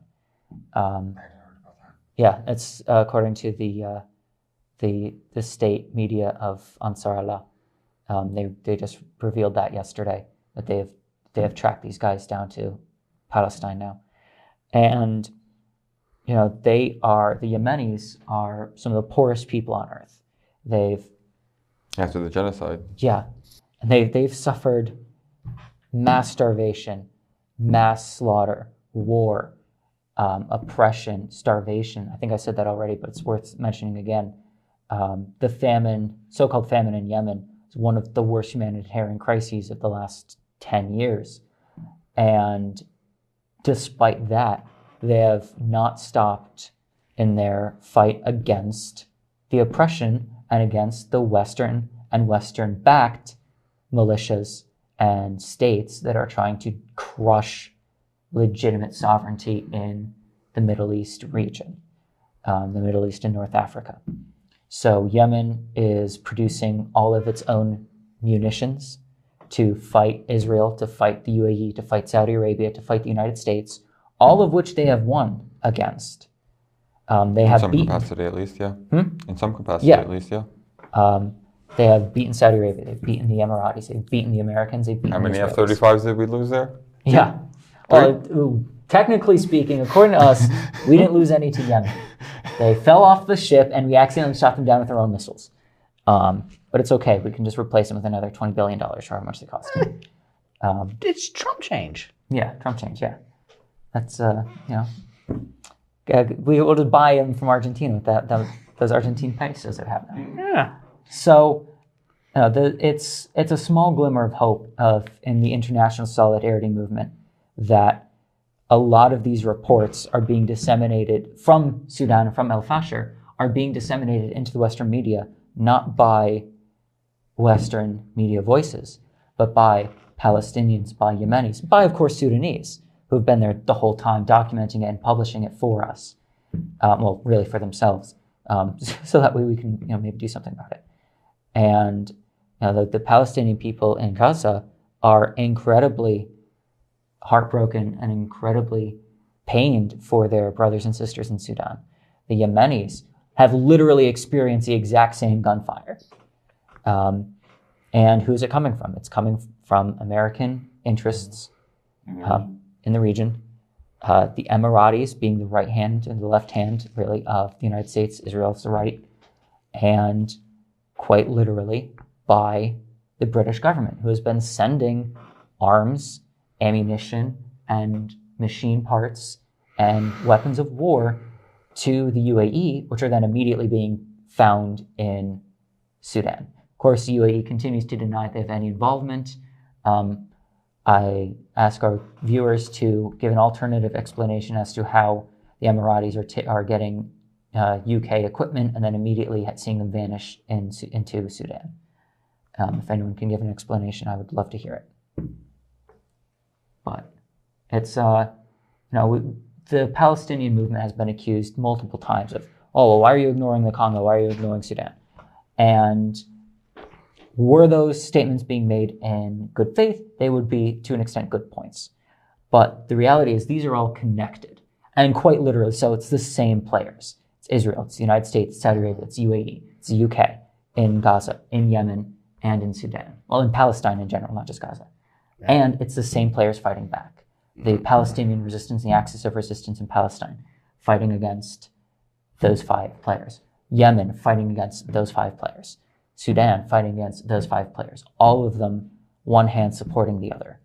And the United States has been able to separate the struggle into 3 and then 4 at the Congo, which is slightly different, not very different situation, but slightly different players in the Congo. And they've been able to separate these into separate fields, separate feeders that allow us to ignore the others. But thanks to the unyielding bravery and commitment of the Yemeni people, of Ansar Allah, and the Yemeni army in general, they are keeping the struggle as one unified struggle, like we mentioned earlier, between the Yemenis, between the Palestinians, and between the Sudanese against the Western imperial forces and their compradors in the Middle East. So one of the things that I'm noticing too, we now have 2 active genocides that's taking place. At least. You can argue that what Trump is doing here falls within Article 2 of the Genocide Convention. Mm-hmm. So it's 3. Where's the 4th? Where's the 5th? This is what we are rapidly approaching with all of this going on. We look at history as our greatest teacher, and during World War II, depending on how you look at it, Europe and Asia suffered 5 genocides: the Holocaust, the Operation Barbarossa, the 2 bombings over Hiroshima and Nagasaki, and the massacre of Nanking. We're seeing the very same things happening now. And at what point in time does the concept of never again actually mean something, and this shit's put to a stop of? Well, of course, the never again slogan always meant never again for white people. White people can never be victims of genocide again. Non-white people, everyone else in the world, the global south, who cares? But my friend Ahmed Hassan from Yemen reminds us that the immense brutality of the UAE against Yemen did not start to draw back until Yemen hit the UAE. And now the people are clamoring for the bombing of Aramco in Saudi Arabia. His advice is for Sudan to hit Dubai or to hit Abu Dhabi. And that, in his perspective, will help break the RSF. And I mean, this is a guy who kind of knows what he's talking about. He's been fighting the war for the last couple of years. So hopefully it doesn't have to come to that. Hopefully we see slave rebellion in the UAE and the overthrow of the Emirati government. But time will tell. Indeed it will. Thanks for joining us for this week's episode of The People's Report. Don't forget to follow us at solidaritytv.org. Organizing the working classes of the world in solidarity forever.